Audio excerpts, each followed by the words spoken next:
Good evening and welcome to the Dollar Dogs and Beer podcast. I am your host, Andrew, and with me tonight, as always, we have got Jason and Joe. And I think I already know how this is going to go. But guys, I'm assuming you're both doing a little bit better than I am baseball wise. Right, Jason? I'm pretty sure that we had a complete reversal of last week where Joe and I are feeling pretty good, and it was a bit of a rougher week for the Braves. So, I'm feeling pretty good this week. Yeah, it was a hell of a the West Coast trip for the Phillies. Joe, how you doing, bud? I can't complain too much. A good West Coast road trip for my boys, and we'll see. They're up 8-0 now on Pittsburgh after one inning, but never underestimate the ability of a stupid manager to mess it up. So we'll see what happens there. But yeah, I can't complain too much. Well, I mean, Pittsburgh is the team that managed to win a game last week despite not getting a hit. So I guess truly anything could happen. All right, Jason, what are you drinking tonight, bud? Yeah, so tonight, currently living the high life after that last week, going on vacation this coming week into next. So Miller High Life tonight is the choice. How about you, Joe? I am drinking, again, from El Segundo, Steve Austin's Broken Skull American Lager. Nice, tasty, refreshing, and, in the words of Stone Cold, I'm not on the bottom line like I was expecting to be going into last week. So I'm very happy about that. And that's one of Jim's favorites too, Broken Skull from Huddle Up podcast. Yeah, I feel like whenever I see him drinking a beer, it's pretty much always Broken Skull, or at least with us, it's always been either whiskey or Broken Skull. And guys, tonight I am drinking from the wonderful Breckenridge Brewery, the classic Vanilla Porter, one of my all-time favorites. And the vanilla, I love it. It's not too sweet. The vanilla is not too strong. It's just very, very well-rounded. Could have gone with the sour, but I decided I'll take the high road and just say last week was a fluke. All right, so speaking of the Reds and the Pirates, let's start there because that's this is something that's only happened now 6 times in the history of baseball. The Reds lost to the Pirates despite throwing a combined no-hitter. Now, it does not count as a no-hitter through the stats because the Reds lost the game, but their pitchers did not allow a hit for the entirety of that game. Unfortunately for them, wildness is what caught up with them. There were 3 straight walks and a fielder's choice in the 8th, and that gave the Pirates the one run that they needed. Hunter Green, he was absolutely brilliant again. His record doesn't show it. He's 1-6 or 1-7 now, but when your team is not scoring runs for you, it's awfully hard to win ball games, which we've noted has been the ongoing issue with the Reds this year. Like I said, Pirates are the 6th team to do this now. The first one since the Dodgers on June 28th of 2008. And the pitchers in that one were Jared Weaver and Jose Arredondo. Hunter Green's line, guys, 7 1/3, 9 strikeouts, 5 walks. Kind of a very Nolan Ryan-esque line, if you ask me. And let's also let's not ignore the fact that Jose Quintana also pitched really well for the Pirates, which is why the Reds couldn't do anything. He went 7 only and struck out 5, 1 walk, 3 hits allowed. Can't argue with a line like that. So it's been since 2008.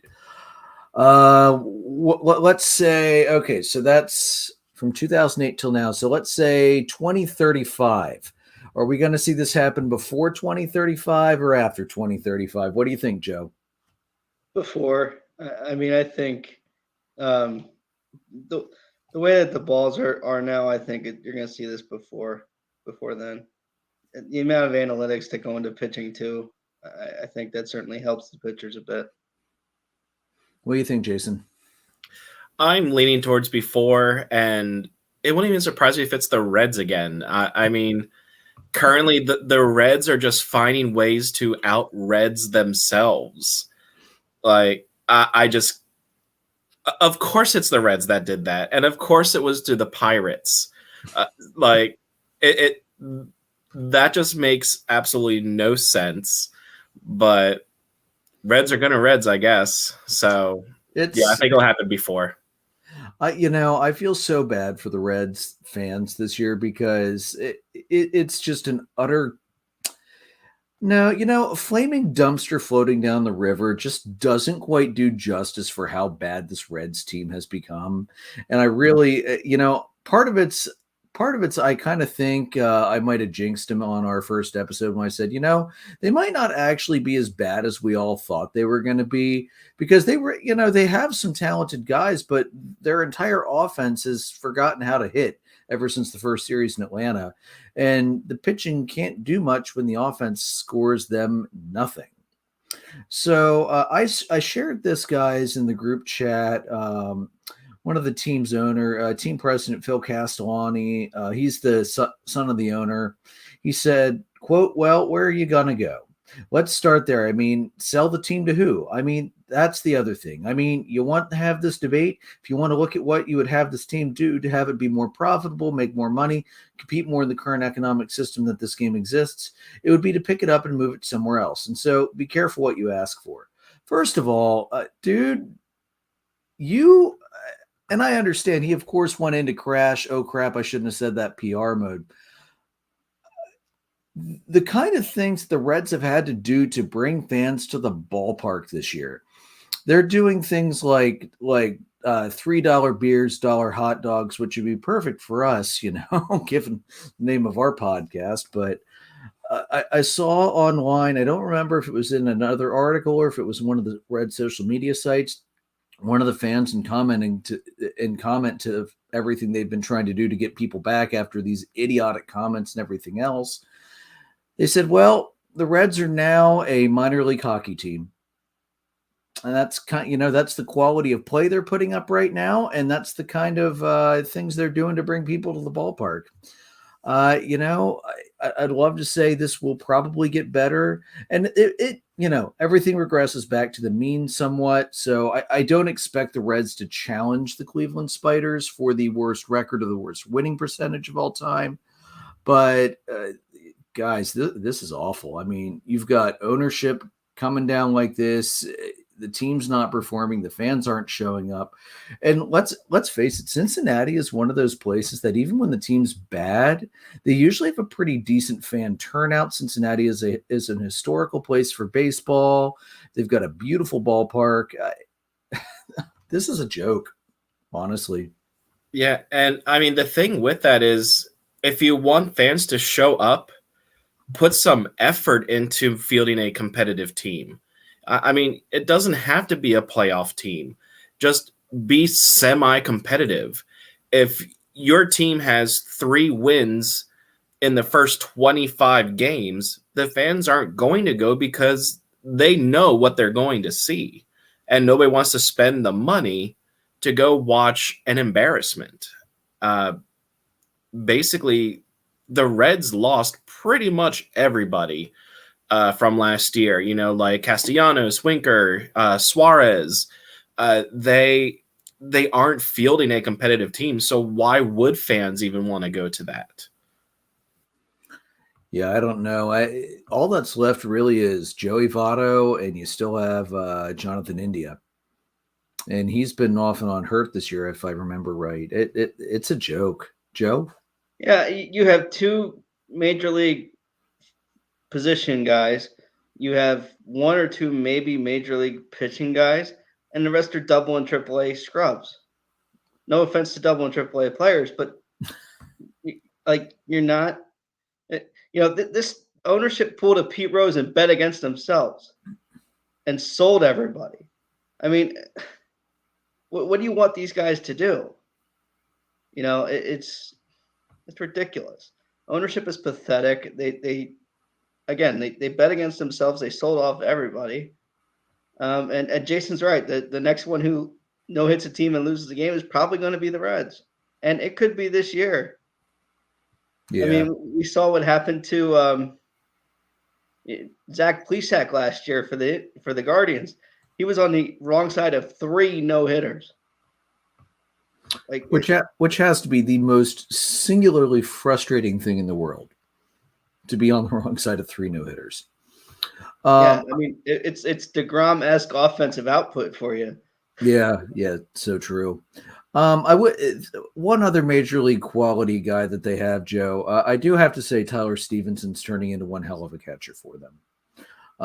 If you haven't grabbed him in fantasy and you need a backup catcher, you could do a lot worse out there than Tyler Stevenson if he's available in your league.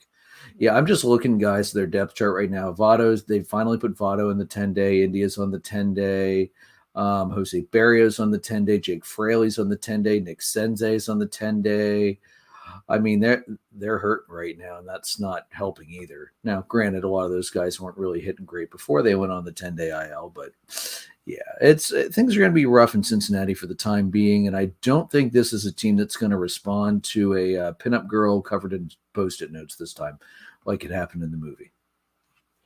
All right, guys, moving on. Another one of Jason's favorite styles of pitcher to face off against: sidearm pitchers. Angels reliever Jimmy Herget, he threw a curveball that broke so far inside that he both struck out Francisco Mejia and hit him as well. Something you don't see too often. He has among the most horizontal spin axes of all pitchers, due in part to his wonderful sidearm delivery. The direction of his curve is almost a vertical break. The sinker goes left to right. The curve goes right to left. The sinker averages 18.4 inches of break. The curveball 16.9. And he's really good at releasing both pitches at basically the same point, so you have no idea which one's coming. Did you guys see the video of the strikeout and the hit, Joe? That was amazing. That was, I get a kick out of just watching pitching ninja videos half my day. It's amazing what these pitchers can do, and he's pretty incredible. Yeah, it's just absolutely filthy what he can do right now. It's just absolutely filthy. And yeah, Jason, you're probably right. And you point out Major League, it was the Indians, not the Reds. But still, there's no probably about that. I know I'm right. Yeah, I know. But like I said, I don't think it would matter with this Reds team as bad as they are. but thank you for the correction. And then let's keep going along this line of absurd pitching tonight, because apparently that's where we're going. On Sunday, the Dunedin Blue Jays, that is Toronto's single-A affiliate, they struck out 24 of the 27 outs recorded in that game against the Tampa Tarpons, which is the Yankees single-A affiliate. 3 pitchers combined to accomplish this feat. This is the most strikeouts by an MILB team since at least 2005. Interestingly, the Clearwater Phillies single-A as well, on 423 also struck out 22 against the Tarpons. So apparently the Yankees single-A team sucks, or just doesn't have any kind of plate discipline at all. I'm not really sure which. Now, to put this in perspective, the MLB record for team strikeouts in a 9-inning game is 20. So just a little bit ahead of that. Starting pitcher was Nick Frasso. He was a 2020 fourth-round pick. He went 3 innings, 1 hit, 8 strikeouts. He only went 3 innings because that was his first start since undergoing elbow surgery last summer. So, hey, that's a pretty nice welcome back. And if I remember right, the middle guy struck out 10 over 4 innings or something nuts like that. The Dunedin staff, they've struck out 59 batters in the last 4 games that they've played. Let me repeat that. They have struck out 59 batters in the last 4 games that they have played. So that's 108 outs, 59 by strikes. Holy crap. Honestly, the first time I saw that, I thought somebody was playing against the Barnstormers, because that's what I felt like I saw more than a few times last year. Wow. Anything else from that, guys? Or are we just going to let that roll? Because that's just, I don't think we're ever going to see that again. I pulled up the Tampa record, and they're 14-18 at the moment. So they're not good, but they're also not awful. They're not last in the league. And actually, Dunedin is actually below them in the standings by a game. So that's crazy. All right, and now let's one more interesting pitching feat before we get into before I let you guys have a little party while I wallow in misery for a while. Albert Pujols joined an ultra-exclusive list of players who have hit 600 home runs and pitched in a game, and the only other player on that list is Babe Ruth. Now, That said, Albert Pujols did not pitch well. He gave up 4 runs. He's after the game, he said, quote, "They made me pay like I've been making pitchers pay for 22 years," which is just a great line.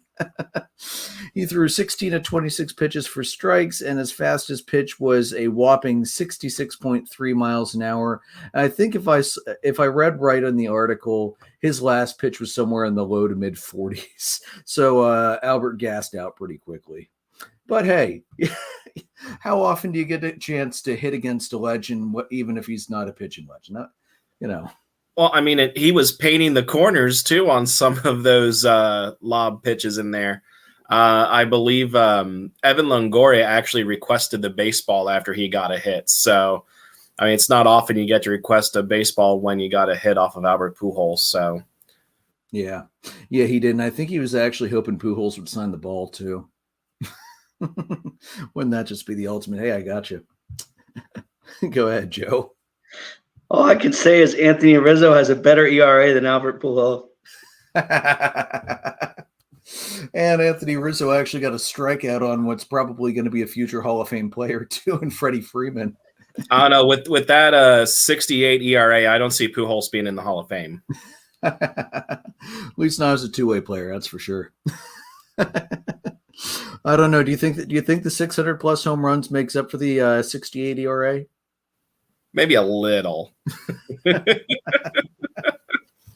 Oh man, you love games like that where the manager's like, "We've got enough of a lead. I can throw a scrub out there, save my bullpen," because the St. Louis crowd was going nuts when he came in.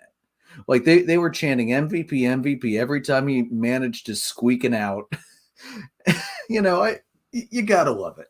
The guy's not gonna be anywhere close to the MVP this year, but he's on his last trip out. And Wainwright and Yachty actually set the major league record for wins as a pitcher catcher battery combo with 200 and I can't remember it, somewhere in the low 200s.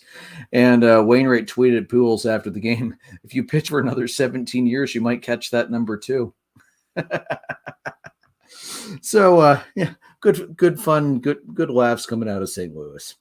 All right, yeah, go ahead. The thing that actually surprised me about that was when I saw that he was pitching, I thought the Cardinals were losing by a lot because that's when you usually see the position players come in. So when I saw that it was the Cardinals that were actually up, that really shocked me, especially because you're actually really kind of risking a good bit there, putting in somebody like Pujols to pitch. I mean, he gave up 4 runs. That those 4 runs could have potentially been huge. Yeah, absolutely. Joe, anything else for you about Pujols pitching? No, not about Pujols, but I think before we get to our teams, we forgot the Angels no-hitter from last week. I knew I forgot to write something up. Yeah. Reed Detmers had that game on what was it, last Tuesday? 1 walk, 2 strikeouts, and nothing else. So that's a nice game for him. Congratulations to him. They won that game 12-0. So that's impressive. And what's even more impressive about that, Joe, is the fact that you even mentioned 2 strikeouts. That means there were 25 outs on a ball that was put into play. So that's really impressive in itself. And I believe that was his. He's a rookie, so I don't remember what start that was. Was that his 11th start or something like that? It was something. It's low. This year it's his 6th one, but I don't know what he started before. So, yeah. The other thing I think I wonder if that would happen when the shift goes away. If that's something we won't see something like this the next time when the shift's gone. I don't know. Because you're right, that's a low strikeout number for a no-hitter. Yeah, I can't remember. Yeah, he hasn't had a lot of starts. I can't remember how many, but yeah, I don't remember if he's the newest pitcher to get a no-hitter based on number of starts made, but if not, he's really close to the top of that list. And I like the subtle jab he took after the game too, saying, "No, my no hitter's the real one." Because I actually did it all myself. It wasn't combined. At which point Max Scherzer was like, "Dude, shut the hell up. Talk to me when you have a couple of these World Series rings." Well, the Scherzer quote was a joke, and actually, that was Noah who said that. Noah was Okay. wanting Met fans to be a jerk. Um, hard to tell if he's bitter or not. Good Lord. That was Detmer's 11th. He's had 11 stars Wow. Yeah. in his That's career. that's freaking impressive. All right, Jason, I'm going to take a back seat. Fire away, bud. All right, so we're gonna break down some Phillies. The Phillies week last week, they started with 3 games in Seattle, and they won game 1 9-0. It was a great game. Segura and Hoskins each had a home run. They actually went back to back with that, kind of right as we were signing off last week. Ranger Suarez pitched great, 6 innings, 4 hits, 7 strikeouts, 2 walks. The Phillies really hit Flexen hard. He went 5, gave up 9 hits, 6 earned runs, and 5 Ks. Just a very solid game, especially considering the Phils played a doubleheader the day before that they split with the Mets, and then they had to head out west to Seattle for that. Game 2 was a 5-4 loss.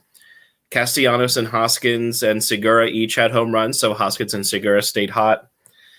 Aaron Nola went 5 1/3, 9 hits, 4 earned runs, 6 strikeouts. Robbie Ray went 5 2/3, 2 hits, 2 earned runs, and 10 strikeouts. So really good overall, a really good showing for Robbie Ray, especially 10 strikeouts and 5 2/3.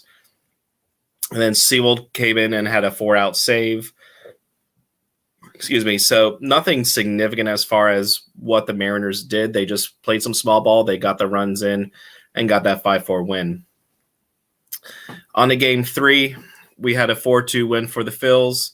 All 4 runs came on Rhys Hoskins, had a grand slam, and that was all they needed. So Hoskins continued to stay hot. Bailey Falter started the day for the Phillies because Eflin and Wheeler were on the COVID list, and he gave up 1 earned run in 4 2/3. Sir Anthony Dominguez got the win with 1 1/3 innings pitched. And Logan Gilbert, the young stud for the Mariners, he had a really good game overall. He went 5 innings, 3 hits, and 4 earned runs. So he had that one mistake that he paid for and ended up taking the loss. And Corey Knebel, it was his turn to have a 4-out save. So overall, just a really good start to the road trip, taking 2 out of 3 in Seattle against a real. They're struggling right now, but the Mariners are a really good team, and the Phillies needed to get kick-started somewhere. And they took that momentum and ran with it into the Dodgers series. I'll see if you guys have any notes that you want to share with Seattle before I move into the Dodgers series. It was a pretty straightforward series. Yeah, I don't have any major notes to add. Just one question. How much did you rub this in Dave's face? Actually, not at all. I did. I was thinking about it. I was like, no, because knowing my luck, like the next time they play each other, they'll get swept or something like that. So I said something like rough series for you guys. I'm glad that the Phils were able to get to Logan, and he said, "Yeah, 1 pitch." So I almost told. I said, "Hey, at least you could watch your team play finally." I also kind of think the reason for this good road trip is nobody was watching the Phillies on the East Coast for the most part because they were all late starts. So and the game that started early was yesterday's game, which they blew in the 9th. So Typically, yeah. Joe, any thoughts on the Seattle series? I think you mentioned the Seattle is struggling. I think the Phillies really needed this to get themselves going. They have the Padres and the Dodgers this week, so it's really big for them to get going. So Yeah, this stretch up here is one that they need to just kind of keep their heads above water because their schedule for the rest of the year gets much easier. It's kind of reversed from last year. So they're in their toughest part of their schedule right now. So if they can keep their heads above water, they have a good shot to make a run the second half of the season. They've had weeks where they will do really well and then they fall back down. So hopefully they can regroup, keep that going as they come home. For the Dodgers, 4 games set in LA. Game 1 was a 9-7 win for the Phils, who ended up taking 3 out of the 4.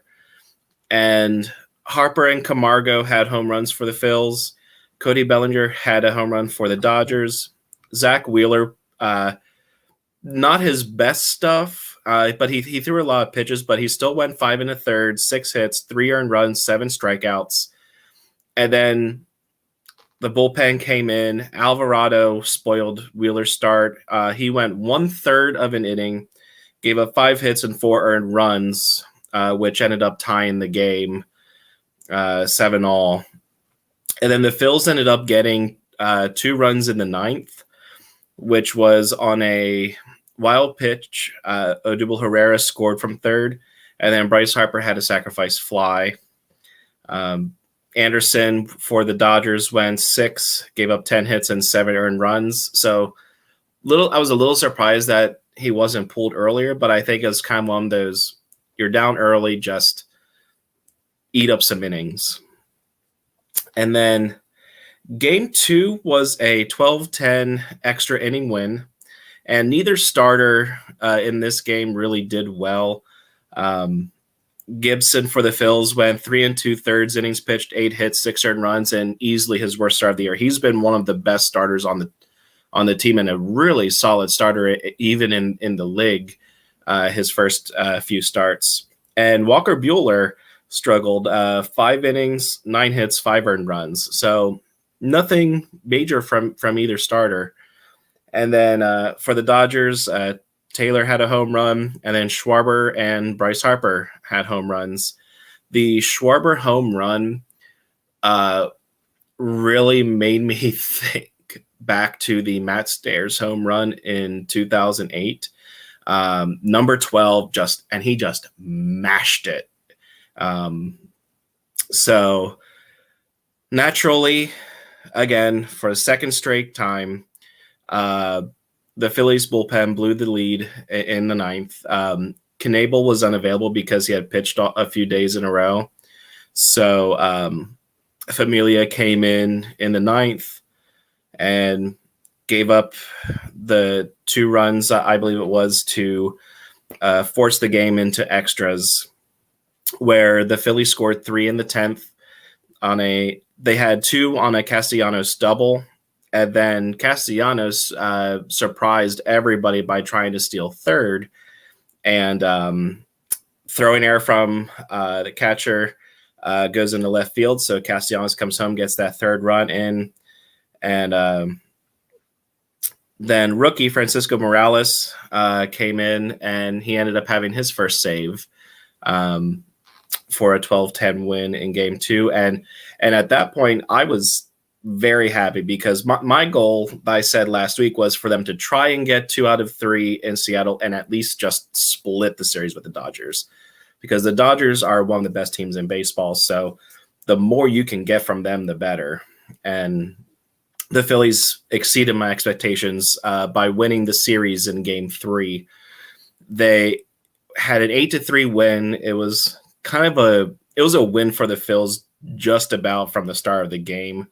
It got them back to 500 for the time being. Segura and Harper each had 3-run homers, which was huge. And then Schwarber and Hoskins each had a home run as well. Ranger Suarez pitched really well, 7 innings, 5 hits, 3 earned runs. And Urias for the Dodgers went 6, gave up 8 hits and 5 earned runs. So what's amazing is the Phillies did this week what they did against the likes of Logan Gilbert and Walker Buehler and Jose Urias. They did avoid Clayton Kershaw, who went on the injured list. with pelvic inflammation. So those starts had to kind of get bumped up, which definitely benefited the Phils. But still, to beat those pitchers is fantastic. And then game 4 was rough, at least for me to watch the ending. It was a 5-4 walk-off loss. The Phillies spoiled yet another good Aaron Nola start. He went 7 innings, 4 hits, 2 earned runs, 8 strikeouts. And the Phils got all 4 runs in the second off of a rookie making his major league debut, and they were all unearned thanks to a Gavin Lux error. And they got nothing after that, and that was in the second inning. Mookie Betts did have a home run in the third, and one of the plays that I really thought was kind of indicative of how the second half of the game was going to go. Odubel Herrera, with the bases loaded and 2 outs, he swung at a pitch that went between his legs. All he had to do was just stand still, let the ball hit him, and a run comes in. All he had to do was not swing at that pitch, because that would have made it, I believe, 3-1 for the count instead of 2-2. And then he struck out swinging on the next pitch or another pitch that was outside the zone. So that would have even walked in a run if he didn't even Odubel Herrera needs to not be on this team. I cannot wait for Mickey Moniak to be healthy and back. The kid has earned the right to start center field with his spring training. It's really unfortunate he got hurt the last spring training game. Watching that pitch that Odubel swung at, it was a ball the moment it left the pitcher's hands. I have no idea what he was looking at, but you should not be swinging at a pitch that ends up megging you. I just could not believe that. Perhaps he thought he was playing cricket. I mean, he has the swing of a cricket player, so could be. And then in the ninth, in the 8th inning, Jerry's Familia came in, and I thought he was going to blow the lead immediately. He somehow got a hard hit double play to get 2 outs. He did give up a run to make it a 4-3 game. And then Knebel blew the lead in the 9th. I believe it's a second blown save. Overall, Knebel has been he's done a pretty decent job. You're not going to be a Brad Lidge and save every game. But the worst part about this was Knebel got the first 2 batters out on flyouts. So there's 2 outs, nobody on. And then on a pitch to Cody Bellinger with 2 strikes, the Stubbs was catching to give JT a break. He wanted it up and away, and the pitch was down and inside.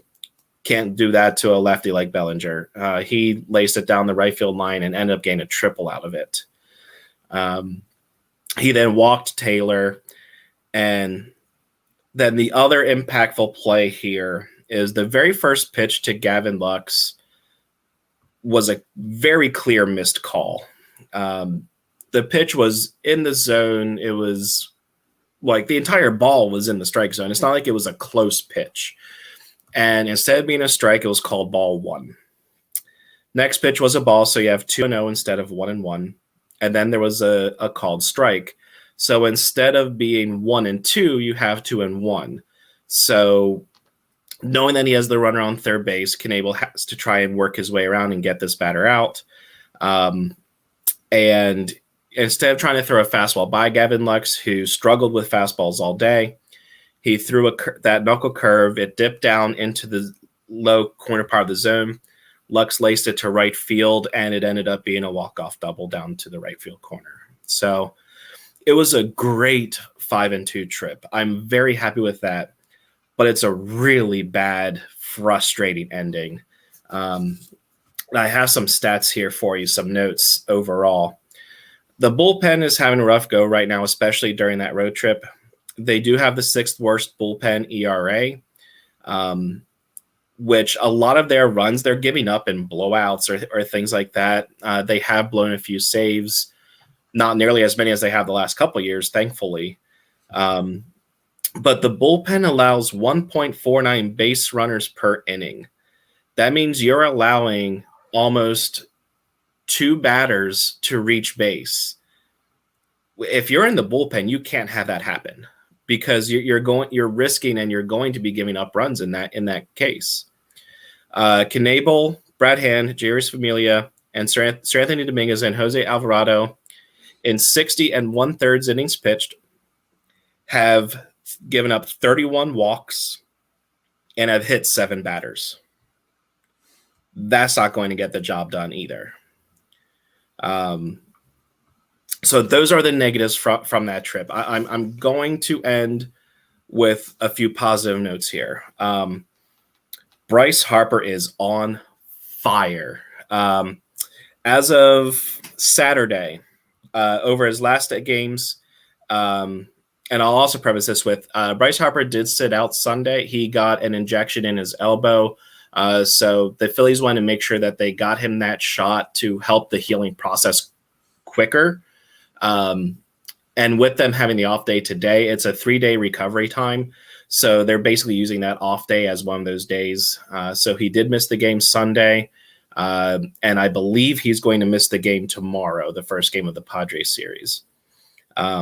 But so as of Saturday, he's hitting .469 over his last 8 games with 10 extra base hits, 14 for 31, 6 doubles, 3 home runs. And then this season, he's now batting .291, .350, .398 with 8 home runs, 24 RBIs, and all of this with a partially torn UCL.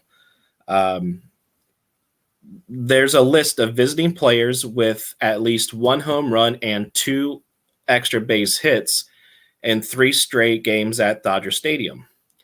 That list contains Bryce Harper and nobody else. Adrian Gonzalez is the only Dodger to do that, and that was in 2015. Bryce Harper in May is batting .396 with 6 home runs, 13 RBI, and a 1.351 OPS. He's also 5th in the National League in WAR, and he hasn't even seen the field since April 16th. He was the player of the week this past week for the National League. This past week, he batted .609. His slash line was .609, 643, 1.261, 8 runs scored, 14 hits, 6 doubles, 3 home runs, 8 RBI, 3 stolen base, and all of that within 6 games. And believe it or not, that was his first player of the week honor with the Phillies, which blew my mind when I saw that, because he's had great weeks over the last few years. So Bryce Harper has played his name back in for MVP after the way he's picking up this team with that UCL injury. That's insane. And then the last note here that I really wanted to share to end my time is Aaron Nola is now, after his strikeouts on Saturday, he is now 7th place on the Phillies all-time strikeout list. He passed Jim Bunning, and his 8th strikeout on Saturday gave him number 1,200 for his career. So really nice milestone there. So Aaron Nola's having a good season. He's just not getting the run support, or when he gets the run support, either he might struggle or the bullpen's giving up the lead. So great week for the Phils. Hopefully they can carry it, bring it back home where they have the Padres and Dodgers again this week. One thing I'm going to point out with Knebel, Jason, he's actually pitching pretty close to his career save percentage. He's 7 for 9 this year, 77.8%. His career, He is he has a 78.8, 67 saves, 18 blown saves. So he's not really that far off of what he's done in his career. So that I got to tell you, that doesn't surprise me all too much to see where he's at right now. I'm sure you're hoping it's better and it gets better, but he's running about what he normally runs. I have no problem with 7 for 9. I mean, yeah. It's just frustrating when two of them come right next to each other like that. Yeah, and I think it's more of the rest of the team needs to pull their weight as well. I mean, you can't have a closer come in to a 1-run game or to a tie game when the team was up by 6 runs the inning prior. It's very hard for a closer to get up to that if they're not expecting or anticipating the need to come in. Yeah, just like I said last week. And then, something else really interesting, you point out what Bryce Harper's done, how he's doing offensively and the fact that he's doing all of this without, being able to play in the field right now. Did you know he actually has a negative defensive WAR stat for his career? He's negative 4.2. So he does have a good arm. We've known that for a long time. He doesn't always take the best lines to the ball, but the fact, it actually may be beneficial to keep him in DH for a while longer so he can't keep losing WAR like that. I mean, and the thing that I have to say is like, I am very, very thankful right now for the DH of the National League because without that, he's on the injured list. So he doesn't need the elbow to be completely healed in order to bat, and clearly he's fine hitting. I mean, doing all that he did, like that he's doing with that partially torn UCL is absolutely incredible. And you don't usually see outfielders pick up a ton of WAR defensively anyway because they just don't have the opportunity to make those kind of plays. I just for shits and giggles because he was the first great outfielder I could think of. I pulled up Andrew Jones's career defensive WAR, and it was 24.4. So, he's a generational talent defensively in center field, and he only got to the mid-20s. So, negative 4, not really a big deal in the grand scheme of things, I don't think. We don't have Bryce Harper for his defense. Good God, no. But I mean, like, and I was watching some of these hits. Like, he had a hell of a series against the Dodgers. He was getting doubles and key hits, and he did not have any cheapies. Joe, anything else for the Phillies? I think Jason summed it up pretty well. Again, the Phillies did what they needed to do this week. So, all right. So, Jason brings up an interesting point. One of our Facebook fans, Stan and Judge are on pace to both have 50-plus homers and 140, 150 RBIs. Starting pitching, and closers are finally looking like the 90s bullpen. Do you think Cashman finally saved his jobs, or do the Rays still have their match in the playoffs? Man, Jason, that's a great question. Wow.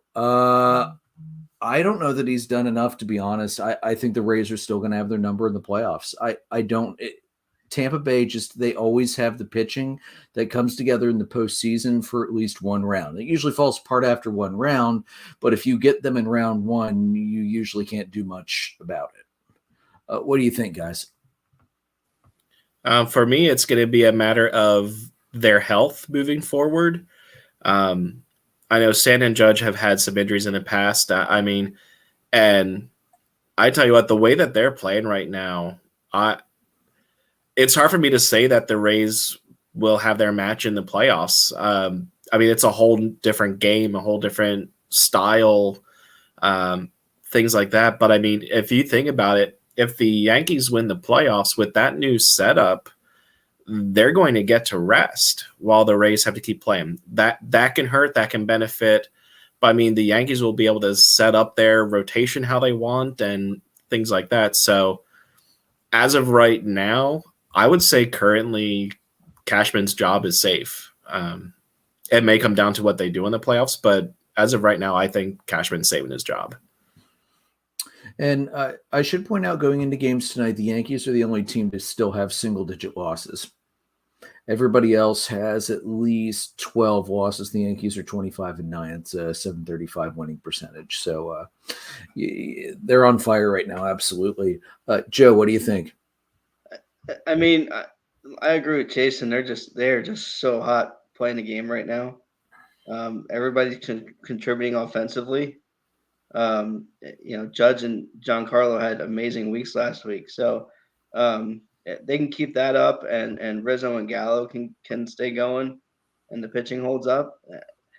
Look out! But we felt this way about a team pitching wise in the White Sox last year, and of course, obviously their division was terrible, but the AL East will be more of a dogfight, I think. But yeah, Cashman's in good position right now, but Tampa Bay is Tampa Bay. I wouldn't count him out just yet. Yeah, I mean, and that's the thing is the Yankees are in that good of a division. I know that the Red Sox and the Orioles are not doing well, but still the fact that the Yankees are beating up on the teams that they need to beat up. And that is key.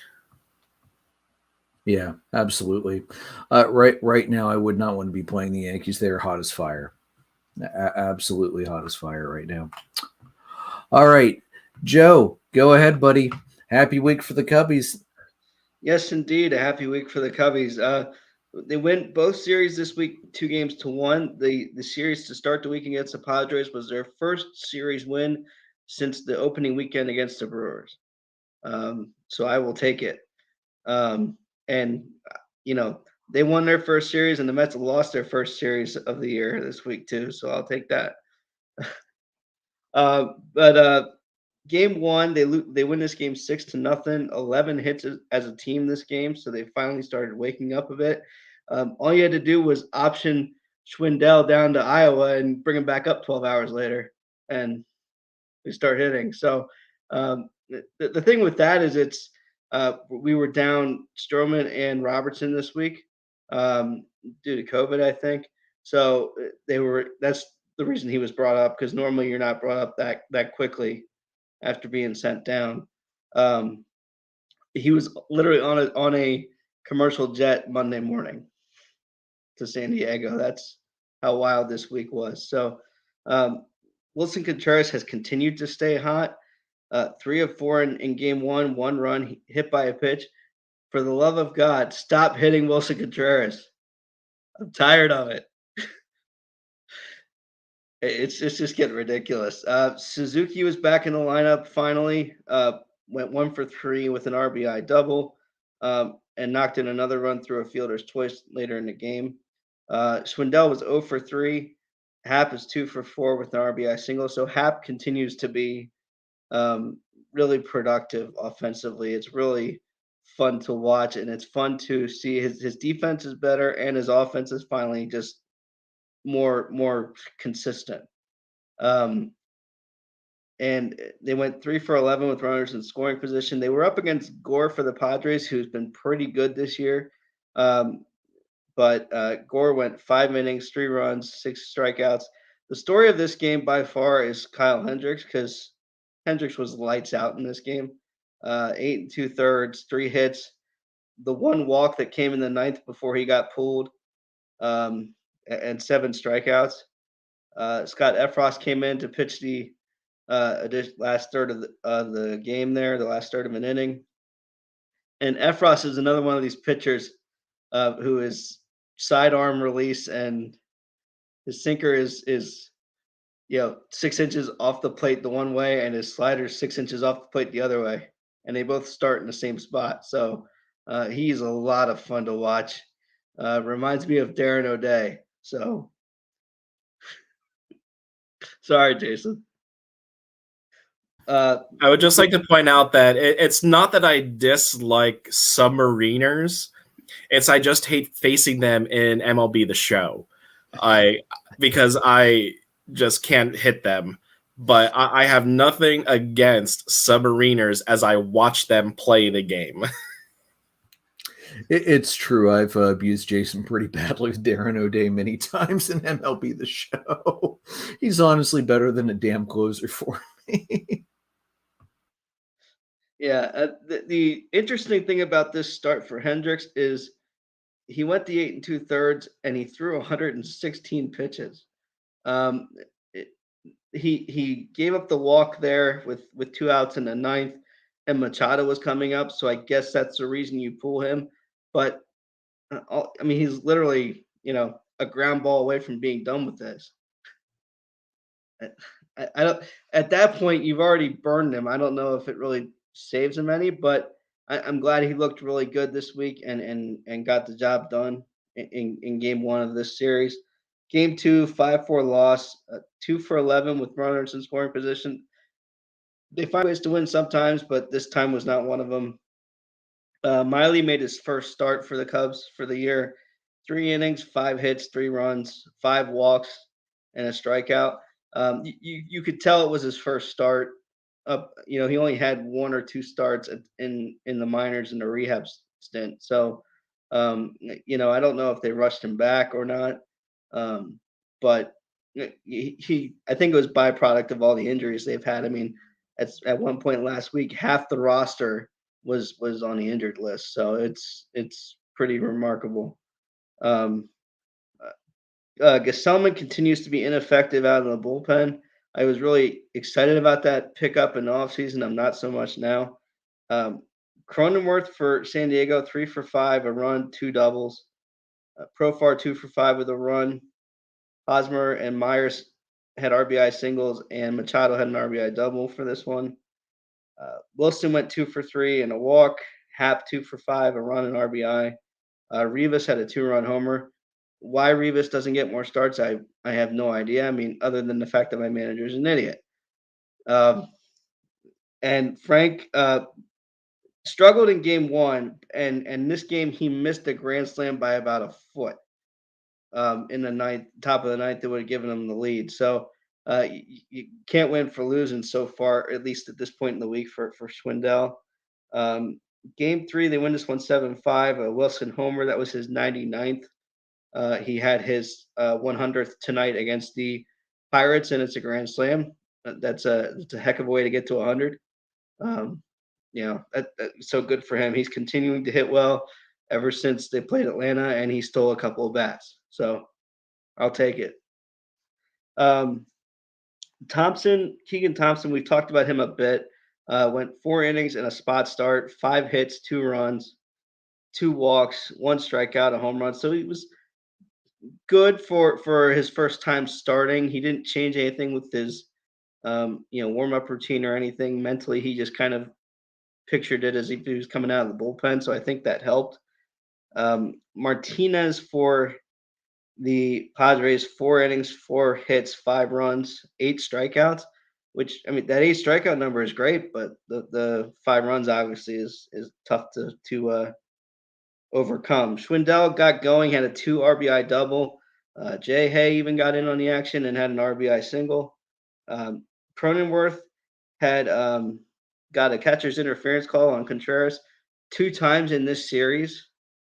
That's quite a rarity. And this one, game 3, he literally swung the bat straight down. Like, come on.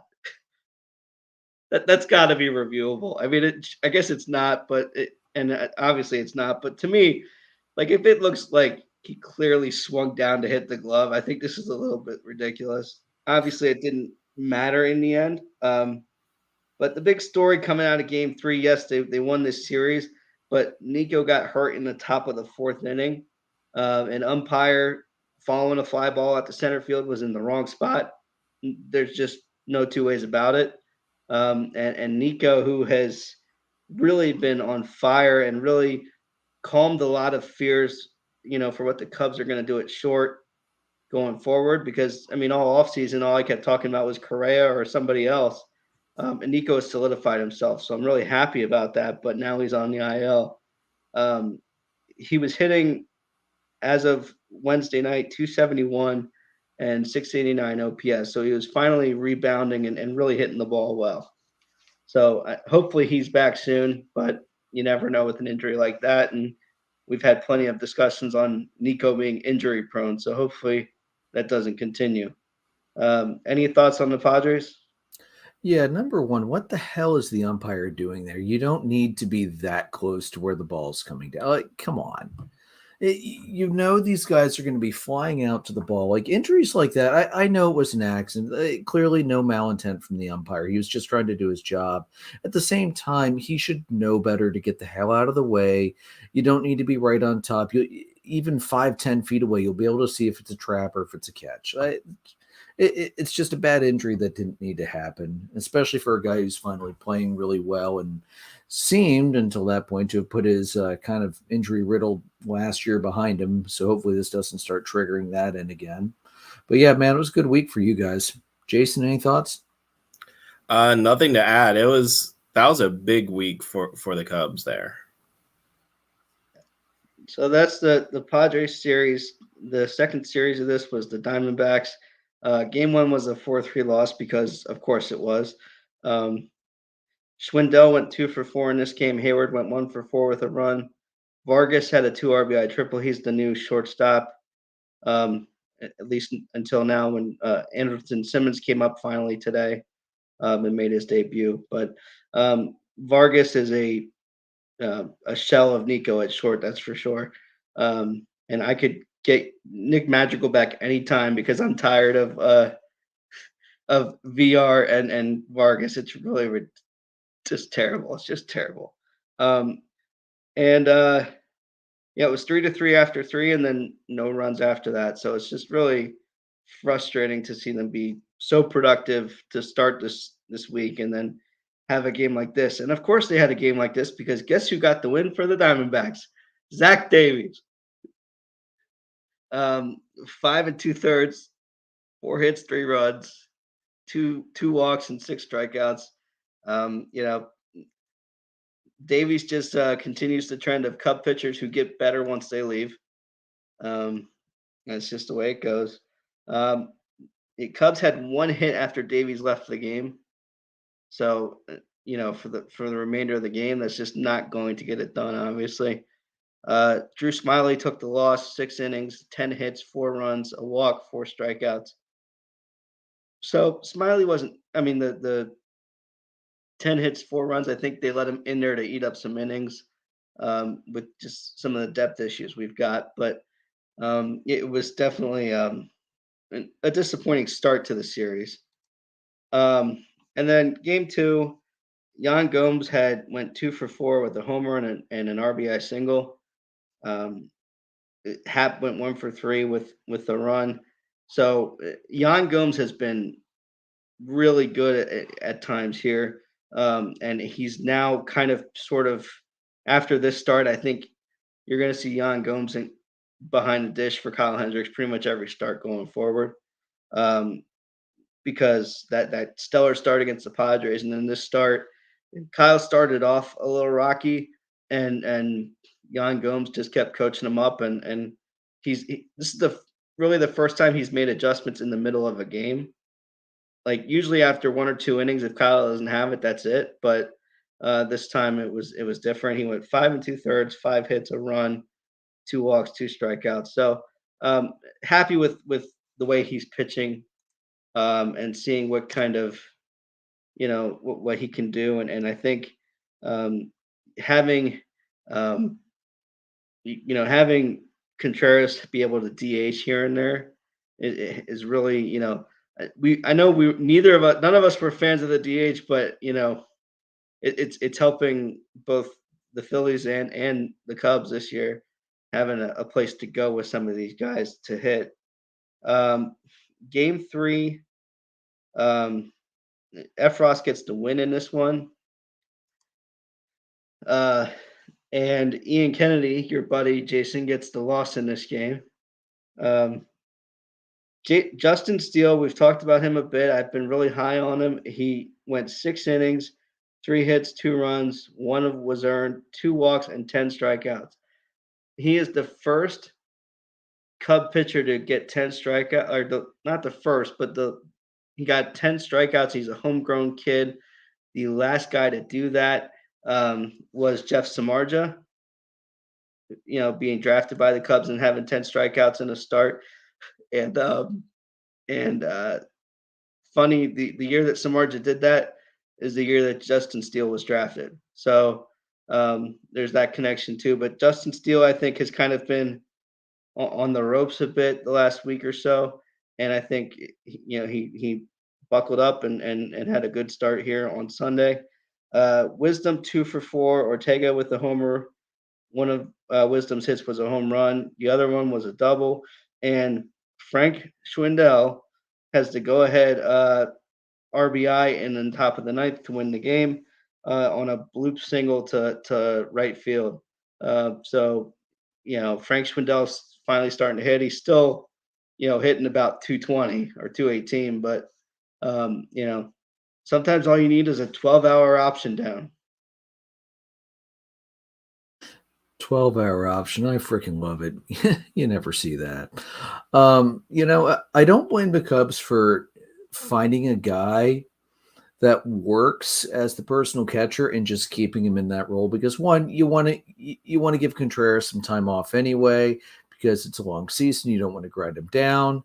But think back to Greg Maddux. Atlanta had Javi Lopez through most of Greg Maddox's tenure, but Javi didn't catch Greg. Maddux did not like throwing to Javi. He preferred Eddie Perez, and Eddie was pretty much Greg's personal catcher throughout most of his tenure with the Braves. I mean, he was just more comfortable with him. He probably, frankly, he framed the ball better than Javi did. Javi was a good catcher, but definitely better offensively than defensively, whereas Eddie Perez was known for his defense. I don't blame the team for doing that at all, and especially with one of your, I don't know if he's really the ace anymore, but he's definitely your longest tenured guy, and that's important. So, if that's who he's comfortable with, run with it. Jason, anything for you? All right, let's move on to the utter madness that was infuriating me last week with Atlanta. So the 2-game miniseries, the Red Sox, which again, I hate these stupid miniseries, just dumb. They split that. Game 1 was a loss. Red Sox won 9-4. Devers hit his first career grand slam, because of course he did. Also had a walk and a double. Trevor Story also had a 2-run homer, and Kyle Wright finally got roughed up again. 4 2/3, 6 runs, 7 hits. Darno also had a 2-run homer to try and make the score a little less lopsided. Now, game 2, on the other hand, it was a walk-off win for Atlanta 5-3. Orlando Arcia hadn't started more than 2 weeks and had, if I remember right, 2 singles, a walk, as well as the home run in that game. So maybe they ought to sit him for 2 weeks and spot start him again like that. It seemed to work pretty well that time. Now, I will admit the Braves had one hell of an assist from home plate umpire Adam Beck.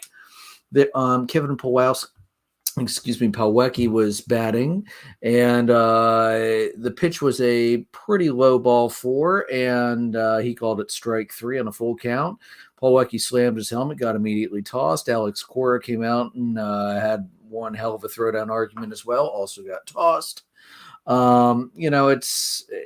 We keep going on and on about this all year. The quality of the umpires this year, some guys are doing great. I was looking back through the ump scorecards over the last couple days while you guys were talking, just because I was genuinely curious to see, are we kind of starting to level out a little bit? A lot of guys are doing fine. A lot of guys are very consistent. And then you have these random guys that keep dropping these horrible, horrible games.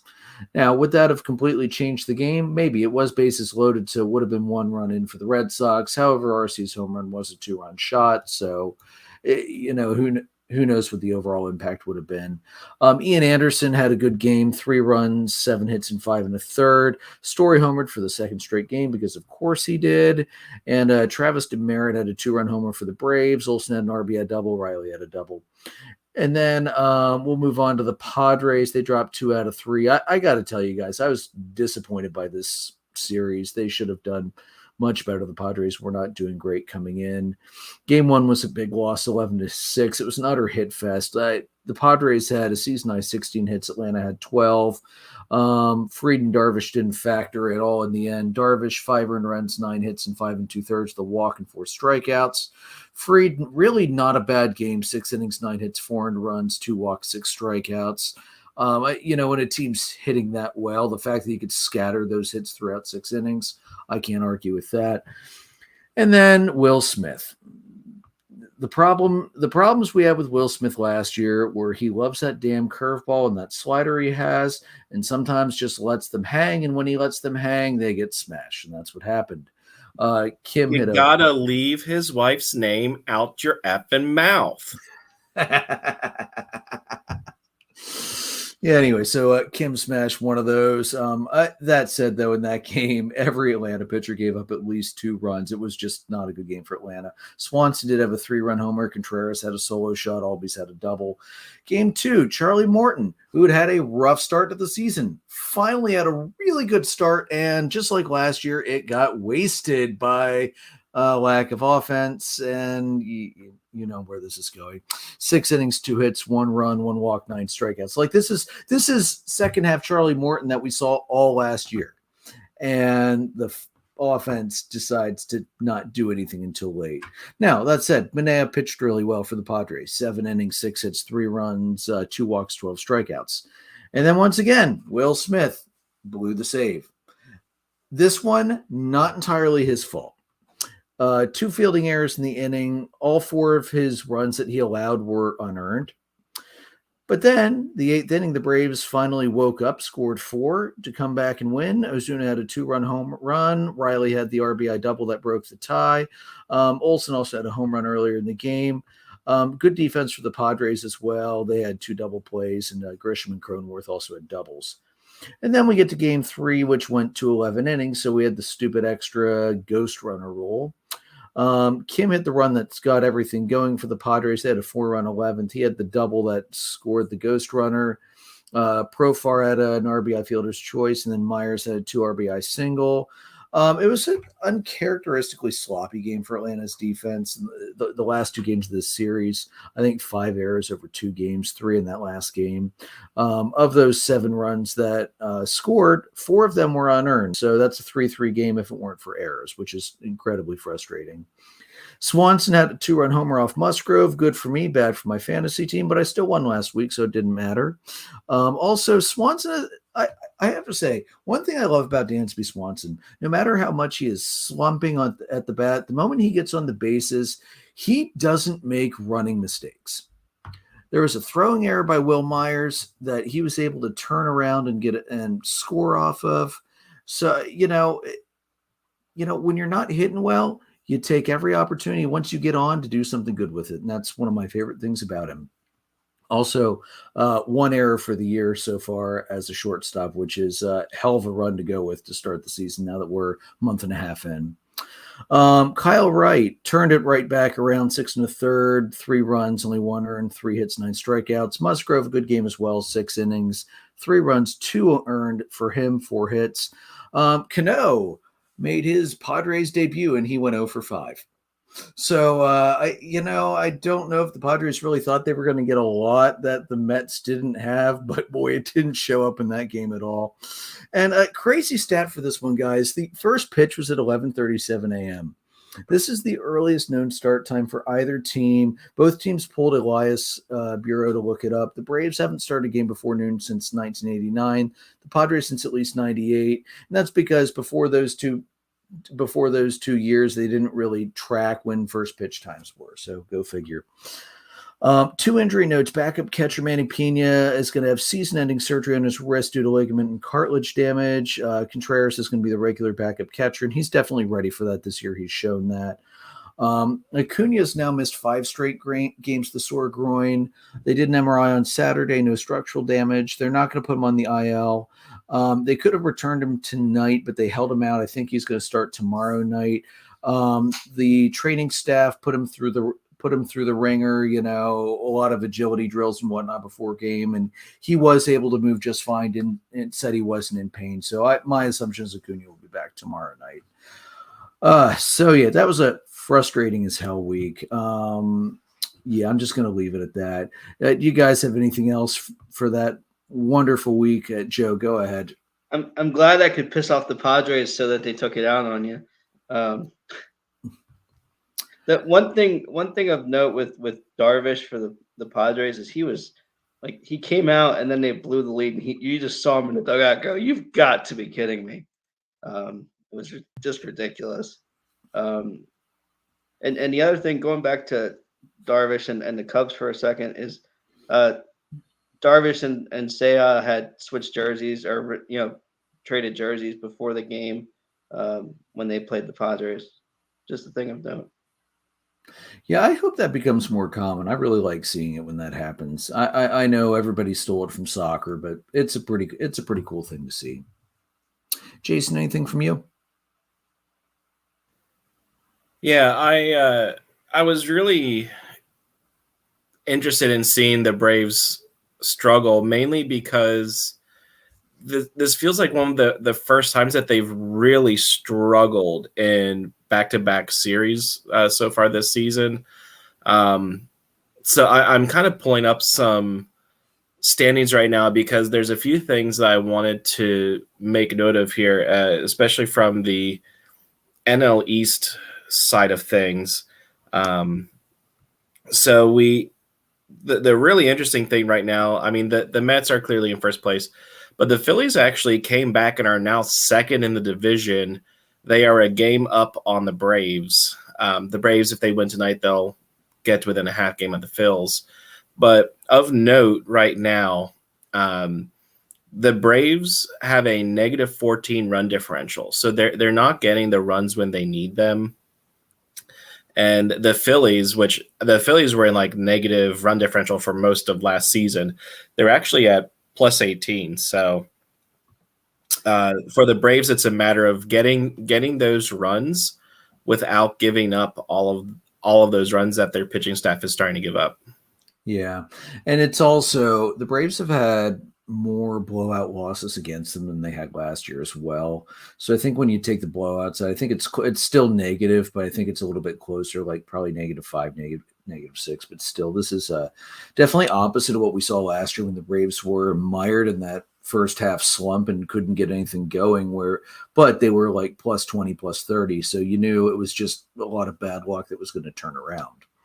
So.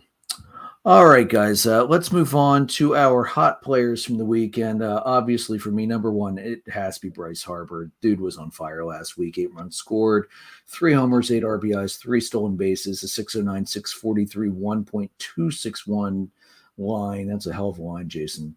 Also had the 6 doubles, 4 walks, 2 strikeouts. It's going to be Phillies heavy because the Phillies offense showed up. Gene Segura had 9 runs, 3 homers, 7 RBIs, 3 steals, 409, 480, 864 line. Also had a double. Giancarlo Stanton, 6 runs, 4 homers, 12 RBIs, 417, 462, 958 line. And Rhys Hoskins, 7 runs, 4 homers, 10 RBIs, 375, 394, 750 line. Jason, anybody else you want to toss on there for the hitters? No, you covered all of my guys. The Phils had a heck of a week from the offensive side. This is the offense that I was expecting to see with their signings. So as the weather gets warmer, look out because this team can mash. Yeah, absolutely. Joe, anybody else for you? Yeah, I had hitter-wise, I had Aaron Judge, 348, 429, 739, 1168 OPS, 8 hits, 9 runs, 3 home runs, 8 RBIs, 4 walks, 6 strikeouts. Stanton, 500, 545, 1150. So at 10 hits, 6 runs, 4 home runs, 12 RBIs, and a double, 2 walks, 3 strikeouts. And then I'm going to start calling this segment my Moneyball hitter of the week because he gets on base. Kyle Tucker from Houston, 353, 542, 706, 6 hits, 4 runs, 3 doubles, 1 home run, 2 RBIs, 2 strikeouts, and those are not bad numbers, but 7 walks and 3 steals. So finding a way to get things done for your club and get on base for other guys is crucial. And all 4 of these guys that I've highlighted the last few weeks have all been in the AL West. 3 from the Angels and one now from Houston. So I believe I did mention Stanton, but yeah, I do agree with your other guys there, Joe. All right, another thing I would like to note with your top hitters is that they also took an early MVP vote, and Bryce Harper's in the top 5, and Austin Riley is not. No, right now Austin Riley is nowhere near the top 5. I will give you that. Pitching wise, I have to start with Nestor Cortez, who came damn close to a no-hitter himself last week. He had a win, 18 strikeouts, a .59 ERA, the .52 WHIP. He only walked 4 guys as well last week. That's freaking insane. I've got Tariq Skubal of Detroit. He picked up 2 wins with 16 strikeouts. He didn't allow a run and a .85 WHIP. Also only walked 5 guys. Here's a name we haven't heard of in a while for big-time starting pitching. Justin Verlander picked up 2 wins last week, 10 strikeouts, didn't allow a run, a .62 WHIP, only 5 walks. And then Joe, I'm going to toss him on there. Kyle Hendricks. He 14 2/3 innings, 9 strikeouts. He picked up a win, a .63 ERA, a .77 WHIP.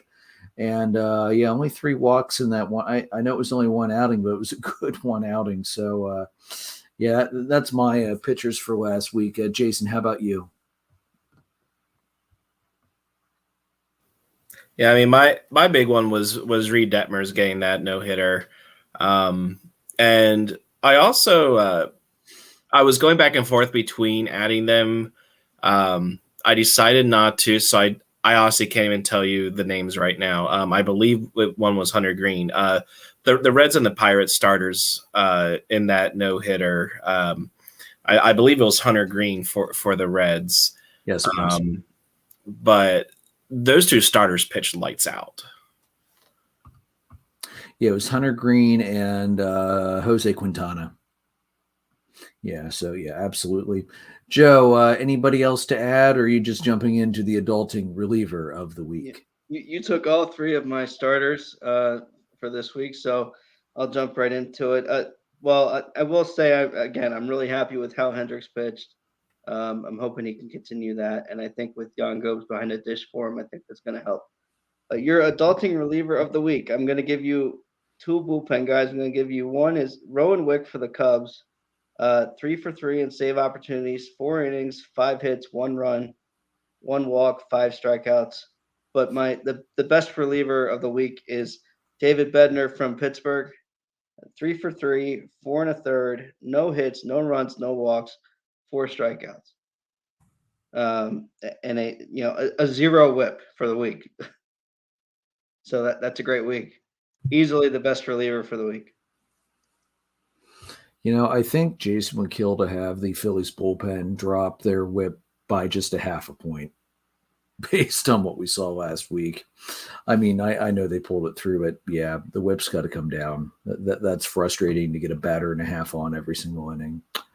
All right, so my hot teams right now, the Yankees aren't going anywhere for a little bit. I have a feeling. I have the Rays on there as well. The Astros coming into play tonight, guys. The Astros are 9-1 in the last 10. They are on fire right now. I also had their fellow division mates, the Angels. I put the Phillies on there. I dropped all the NL Central teams. Nobody's really striking me as being hot right now. I took the Dodgers off, although they're really over the last 10, they are 5-5. But I did add the Padres on there. They've been playing rather well, especially against Atlanta, even if they sucked against the Cubs. They're 6-4 over their last 10, if I'm not mistaken. Anybody else you guys want to put in the hot list for teams? The NL West, every single team is playing 500 baseball or better. That is just amazing at this point of the year. So a hat tip to that division for really doing what they need to do. The Phillies again did what they needed to do this week. That 5-2 week is a good week for them. The Cubs, they're still above the Reds and got back on track. So I'm happy about that. The Pirates, hit a game and win.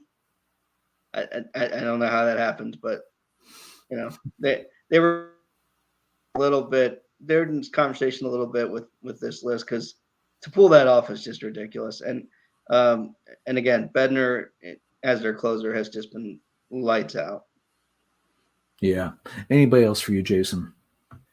Not as far as the teams go, but I have an adulting reliever that I would like to add to your list, Joe, because it's going to pain me. Hector Neris. The last week he had 3 innings pitched, no hits, no walks, and 3 strikeouts. His ERA on the season is 0.56. It's Damn. amazing what happens when you find the right role. The Phillies wasted way too much time on him to be a closer, and we even saw like the turnaround last year in Philadelphia midway through when they moved him out of even the 8-inning role. He became their 7th inning guy, and he shut teams down. But yeah, Hector Neris this last week, I mean, this whole season, he's just been incredible. 16 innings, 7 hits, 1 earned run, 1 walk, and 15 strikeouts. So I can't believe I'm saying this. I mean, I knew I was saying it toward near the end of last year.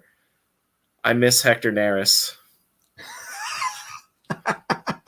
Like, I can't tell you how much that hurts to say. And I know that neither of you can probably would ever think that you'd be hearing that from me. But Hector Neris, as much as he drove me nuts in the closer role, like I hated him in the closer role. No. But the 7th inning spot for him, just incredible. So great turnaround. Astros have a huge pickup there. So I would Hector Neris as an adulting reliever. Let's put it this way: Rich Strike had a better odds of winning the Derby than you saying I miss Hector Neris.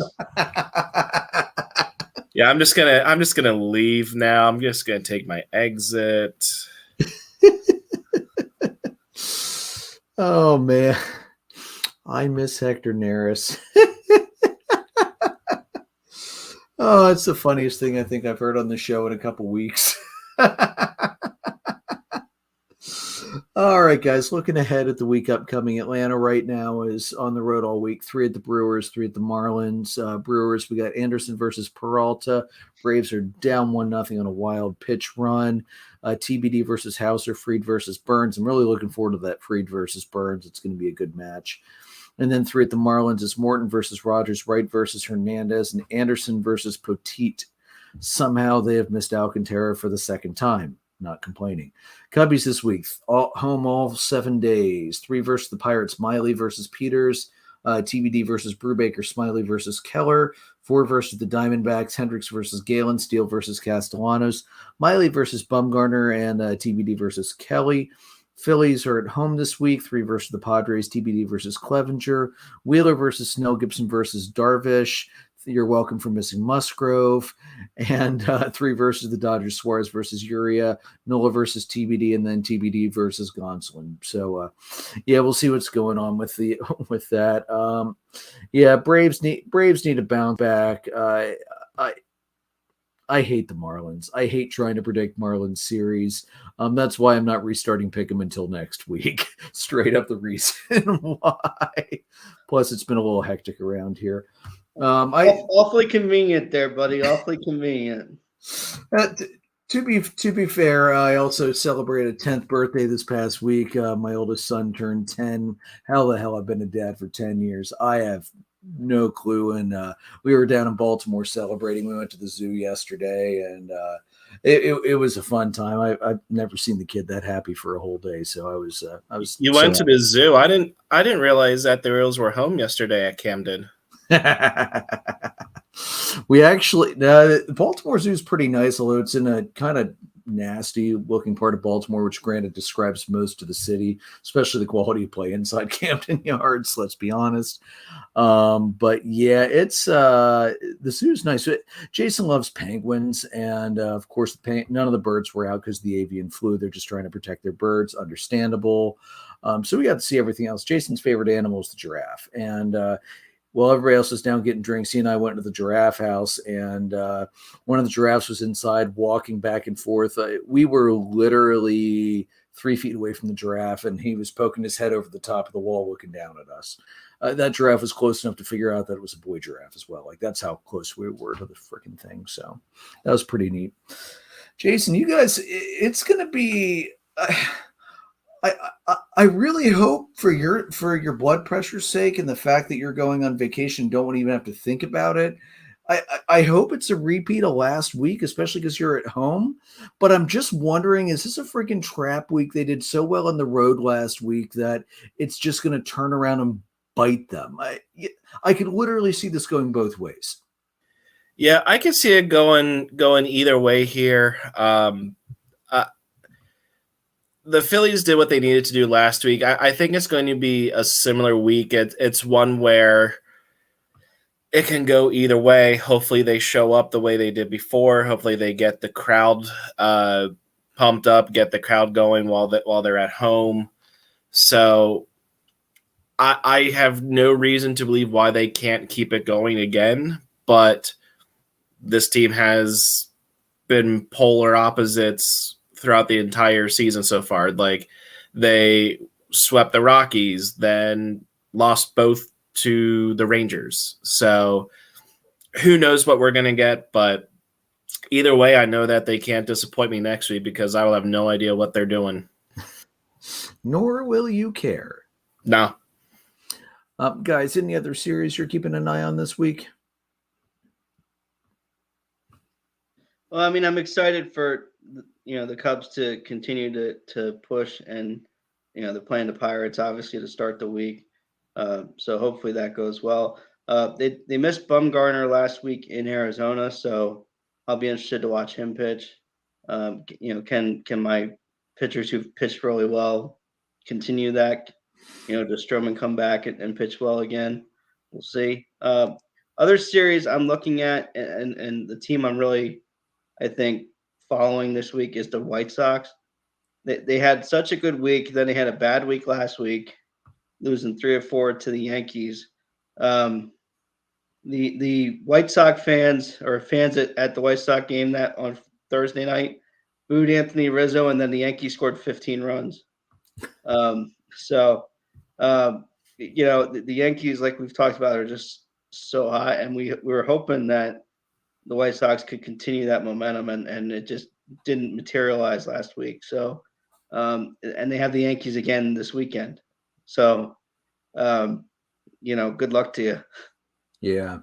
Well, and not only that, Josh Donaldson, who's never been known to keep his emotions on his sleeve ever at any point in his career, he and Tim Anderson were jawing at each other a little bit. There was a snap throw down to third base, and Donaldson basically shoved him off and tried to make it look like that was part of the tag, but the ump was for once right there and made the correct call of a push off and runner safe. But yeah, it looks like we might see some more fireworks. Just my guess, and from what I saw from the Yankees and the White Sox, I bet we'll see some more fireworks between those two.